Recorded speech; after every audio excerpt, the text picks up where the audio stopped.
online shop မှာ Farinan Vidis လက်သစ်ဆိုလို့ဝယ်လိုက်တာဒလီနဲ့အိမ်ရောက်တော့ Fijong Smalling အတွဲဖြစ်နေတယ်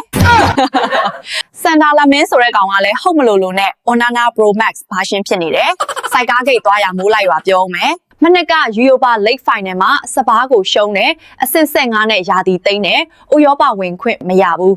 ဒီယာတီ Grimsby လို့အသင်းကိုရှုံးပြီးအချိုကြီး flag ကထွက်တယ်ငါးပွဲဆက်နိုင်ပွဲဆိုတာလဲအိမ်မက်တဲတောင်မမှတ်နိုင်12လအတွင်း Lake နိုင်ပွဲ12ပွဲလာရှိတရားရော Everton ကအိတ်ကွင်းမှာတပြင်းတာခံရတပတ်တပွဲပဲကန်ရတာတောင်ရားပွဲကန်ရတဲ့အသင်းတွေကိုပတ်ရှုံအာဖရိကကိုလူလွတ်ရဒဏ်ရာသမားတွေများဖာနန်တက်ပါဒဏ်ရာထက်ရတော်ပါတော့ကြပါတော့ဆက်မပြောကြပါနဲ့တော့လုံလောက်ပါပြီလို့ဂျင်းနဲ့ပါတော့လို့တရွာလုံးကိုလည်းတောင်းပန်ပါတယ်လို့လဲတော်ပါတော့ကြပါတော့ဆက်မပြောကြပါနဲ့တော့တယောက်ကစိုက်ကငါပွဲဆက်နိုင်မှာသပင်ညက်မဲ့လူဘေးကစပိန်ဟာလောဝပင်နတီမပါပဲငါပွဲဆက်နိုင်မှာညက်မဲ့လူတဲ့